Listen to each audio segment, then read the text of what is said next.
Bevor ich loslege, möchte ich darauf hinweisen, dass ihr den Krimi vorher gehört haben solltet, sonst verderbt ihr euch die Spannung. Also, Vorsicht, Spoiler für alle, die die Geschichte noch nicht kennen. Außerdem muss ich erwähnen, dass alle Personen, Namen und Handlungen frei erfunden sind und eventuelle Ähnlichkeiten mit existierenden Personen rein zufällig. Wenn nur alle Totgeglaubten so schön lebendig wären wie unsere Benedikta. Ich habe mich so mit der Familie gefreut, dass ich ganz vergessen habe zu fragen, ob Erwin nun den Vertrag angenommen hat. Aber ich denke schon. Vielleicht erzähle ich mehr darüber in einer anderen Geschichte. Jetzt feiern alle Weihnachten und ich will da nicht wegen solcher Banalitäten stören. Ich glaube aber, ich bin euch noch ein paar Erklärungen schuldig. Wer gut aufgepasst hat, wird gemerkt haben, dass ich ein paar Mal um die Ecke gedacht habe. Wir haben zum Beispiel 2 Spuren im Schnee. Eine von Laura und eine von der Pappmaché-Puppe? Wohl eher nicht. Wäre Erwin nicht so aufgeregt und dazu noch leicht alkoholisiert gewesen, wäre ihm aufgefallen, dass eine Spur von der angeblichen Leiche nach der Seite wegführte. Hanna konnte es nicht gewesen sein, denn man hörte sie die ganze Zeit vor der Haustür telefonieren. Kam also nur noch Micky in Frage. Der lief nach getaner Tat am Haus entlang zur Garage und dann von dort auf die Straße hinaus. So, dann machen wir mal mit ein paar Fragen weiter. Die Telefongespräche. In Folge 2 telefoniert Hanna mit Laura. Sie treffen letzte Absprachen zum Platzieren der Leiche bzw. der Puppe. In Folge 12 telefoniert Laura mit Martin, der daraufhin kommt und den Schlüssel holt. In Folge 19 telefoniert Martin mit Benedikta. Und worüber, das habe ich nicht gehört. Dann geht's weiter mit Fragen. Die Frage 2 in Teil 13 wird in Teil 1 beantwortet. Da sagt Erwin, das war bei uns doch auch so. In Folge 14 klingelt's an der Haustür. Damit ist die Frage 3 aus Folge 8 beantwortet, ob Erwin die Klingel repariert hat. In Folge 21 fehlen 4 Kisten Birnchen. Die hat Martin gekauft für seinen Laden, den er von Benedikta übernommen hat. Und da er gerade im Dorf ist, kann natürlich Hanna ohne schlechtes Gewissen sagen, das hat einer aus dem Dorf gekauft. So, dann haben wir hier noch was zum Spirituosenvertrieb.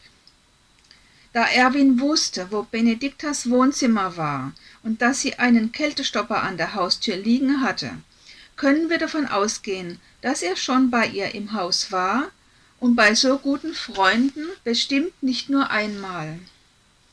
Ob sie eine Affäre hatten, das habe ich nicht gefragt. Wenn, dann möchten sie sicher, dass das privat bleibt.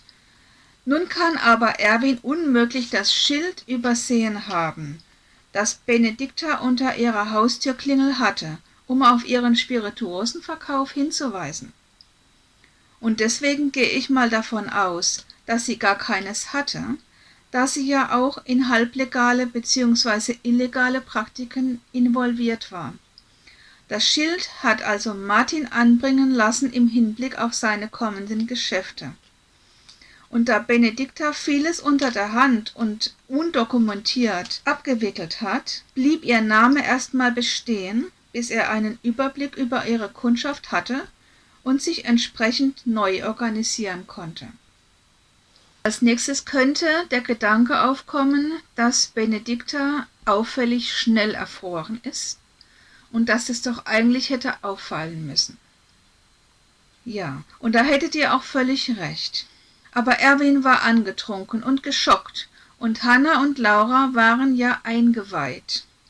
Normalerweise hätte man versucht, Benedikta zu retten und wäre nicht automatisch davon ausgegangen, dass sie tot ist. Aber Erwin sollte ja nicht merken, dass da eigentlich eine Puppe lag.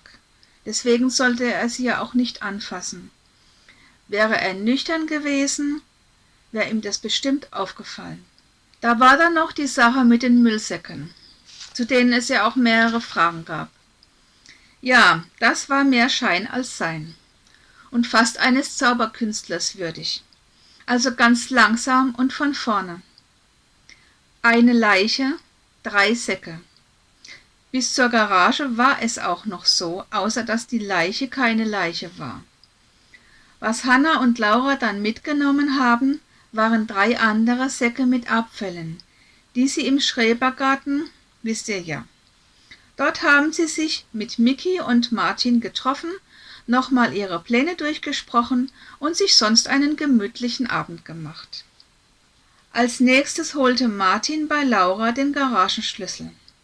Erwin beobachtete das vom Schlafzimmerfenster aus, konnte aber nicht genug erkennen.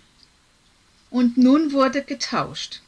Da Martin für die Eröffnung seines Ladens, den er von Benedikta gerade übernommen hatte, einiges eingekauft hatte und reichlich Verpackung aus Styropor herumlag und Micky dieses Material für einen inspirierenden Werkstoff hielt, versprach Martin, das Zeug zu bringen, wenn er Benediktas Kleider holen würde. Das sollte in der Nacht geschehen, damit Erwin keinen Verdacht schöpfte. Die Puppenteile und ein Hut sollten für das Auflösungsgeschenk am Heiligabend in der Garage bleiben. Martin war also da, tat, wie sie besprochen hatten, und brachte am nächsten Tag den Schlüssel wieder, den Hannah entgegennahm und ans Schlüsselbrett hängte, was Erwin hören konnte. Natürlich wollte man Erwin davon abhalten, die Sache zu durchschauen. Aber da gab es dann doch ein paar Fehler und Ungereimtheiten, die ihn stutzig machten und seine Neugier weckten. So entdeckte er, dass mit den Müllsäcken etwas passiert sein musste, konnte sich darauf aber keinen Reim machen. Dann kam noch Micky und holte das Styropor ab, das Martin gebracht hatte. Danach wurde noch heimlich die Kiste mit dem 3. Müllsack gepackt, was im Weihnachtstrubel nicht weiter auffiel und auch deswegen nicht, weil Erwin von dieser Seite keine Überraschung mehr erwartete.